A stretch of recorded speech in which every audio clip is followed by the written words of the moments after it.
So, what is it about product that makes us want to buy it? I recently had an experience. I don't know if you have them, I'm sure you do. Have you heard of Slender Tone? You heard of Slender Tone? Yeah, some people have. It's one of those slimming devices. You know, the sort of thing that lazy people like me love.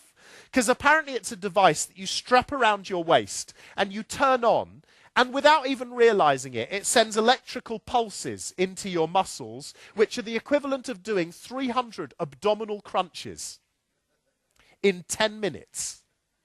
So I'm sat at home the other night watching a shopping channel late at night on telly, right? And I see this thing come up because I'm quite conscious about, as I get older, about the fact I'm carrying more weight. So this thing comes on, and on the television appears this bloke who's about my age, right? And he has a six-pack, right? And there's a before picture. So there's him like, and then there's him like, right? And it's like, he said, and it said, I bought a Slender Tone. And in 9 months, I've moved from this to this. And I'm thinking, there's my answer. And he's saying, and I don't like exercise. And I'm thinking, I don't either. I thought I'm going to buy one. So I bought this thing because apparently it's easy to use.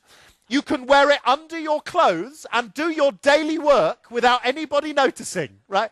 So I thought, this is the answer. And I'm going to get a six-pack. Right? So on the beach next year, I'm going to be the dad that other children look at and go, look at him. Right? Now, so I ordered one and it arrived. It arrived after about 3 days. The one thing it didn't tell me was I needed a degree in electronic engineering to wire it up, which was a worry. So I finally wired it up. Well, actually, truth be told, my 9-year-old son wired it up for me, right? So then I'm really excited. This is the moment that's going to change my life. So I strap this thing on underneath my clothes. And my family are all sat there like this. So, and I press the button, okay? At which point, now I've never been in an electric chair. I press the button and... Now I work as a speaker, right? So the idea of me wearing this thing during a speech, walking around a stage, going, ah! Is not like, that was the first problem. The second problem was it hurt a lot. So I never wore it again. So if anyone wants one, it's on eBay. But the thing is, you see, I wanted it because I truly believed it would change my life. I thought, first of all, it tapped in on something I wanted, and then it promised me a better life. Now, although it was wrong, there's a lot there that should be said about the process of what it did to market, because that's what education is actually about, isn't it? We should be tapping into interests and promoting education so that children truly realize it will transform their lives. And there's a couple of thoughts I'd like to share, because I'm coming towards the end, which is this about these things. Branding is a very interesting thing. Now, for me, this is why I raise this. For me, technology as a concept is a very cool brand, isn't it? Young people and kids just I love technology. I'm a sucker for it. When a new gadget comes out, I've got to have it because I just love technology. And our kids are the same. They love technology. And it's not a gender thing, is it? Boys and girls both love technology in different ways, but technology is a very cool brand. So here's the thing. If we're going to rebrand education, there's some lessons we can learn from the branding experts, aren't there? And just very quickly about this. The founding father of modern advertising, when you talk to the advertising industry, is Harley Davidson. They were the first brand in the world to truly realize that they weren't about selling a product, they were about selling a lifestyle. So there's the first challenge. Education can't be about selling exams or syllabus or curriculum, can it? It's got to stand for a lifestyle. Now, Harley Davidson did it very successfully because what they realized was they weren't going to be able to sell motorbikes to everybody because A, not everyone wanted a motorbike, and B, they were pretty expensive. So what they did was they said, we have to sell a lifestyle. So they created a lifestyle around the brand, which stood for freedom, rebelliousness, and the American way. And people bought into the brand so successfully that today only 2 in 10 Harley-Davidson shops sell motorbikes. 8 Harley-Davidson shops out of the 10 sell T-shirts, jackets, jeans with the logo on, with the brand, because people want to buy into the lifestyle. Right?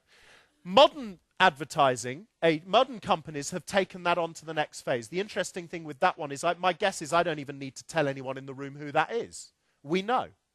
And of course, what they've successfully done is created a brand around excellence and perfection. And the way they do that is they sign up the most successful sports people in the world, don't they? So one we shouldn't mention, but we will, Tiger Woods, is still apparently part of the Nike brand.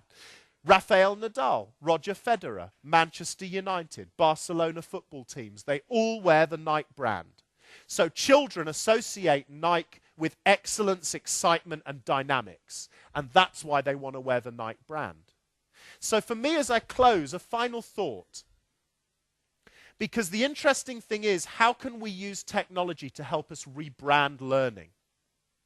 2 questions which branding experts ask all of the time of their new clients. The first one is, what do we stand for? It's a question I'd like to throw back to the educators in the room and the people in the technology industry who are looking to support education through the development of e-skills. What is it we stand for? Now, what I mean by that is not in the eyes of politicians or the profession or parents or anybody. What I mean is, what do we stand for in the eyes of our consumers? And our consumers are our children. So what is it we want to stand for in the eyes of our children?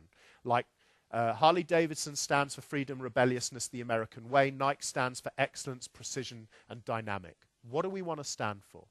And the second question is the big question for me today. So what behaviors do we exhibit at the moment, or what behaviors could we exhibit in partnership? Technology, education, politicians.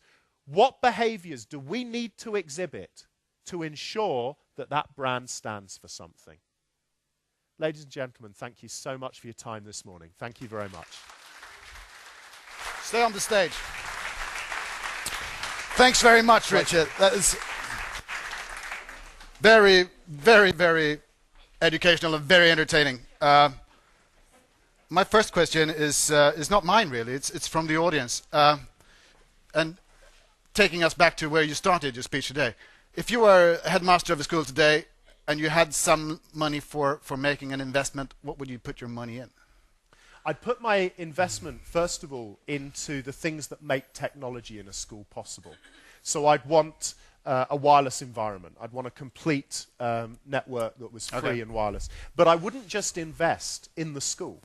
I'd invest in the homes because I was a headmaster of a school in a very socially deprived area.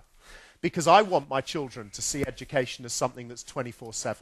So I'd want to look at ways of making investments throughout the community, not just in the campus and in the building. So allowing But parents... you don't have that much money in your school. Well, I don't think it takes that much money, does it, to create a wireless infrastructure in your local area, or to support the cost of a netbook in certain homes. You know, not to pay for the whole thing, but to say to parents, well, we can bulk buy, because as a school associated with the government, we can buy equipment, you can buy it for... But for me, it's about building the infrastructure. So it's about wireless environments, and it's also looking at the networking. So, for example, I'd want to create a website for the school which children can interact with at home. So, for example, podcasts. So if they're doing math and they've got homework and they can't remember how to do a certain math process, one of the older children has already pre-recorded a podcast which they can access on the website. So small things like that would be where I'd invest, so that the school education is seen as a holistic community thing and it's available 24/7. Excellent. That brings me to my next question, which is about what we sometimes call the digital divide, or, you know, I'm fairly well paid, so my kids, they got lots of stuff at home. Yeah. But not everybody's that lucky. Yeah. How does that affect education, the social divide between people? I think it's a very interesting question, and I think actually, to an extent, what I do, certainly in the UK, and I can't talk for Sweden, what it strikes me is, and I've worked in very socially deprived areas, is irrespective of a child's social background, most of them today have access to a mobile phone.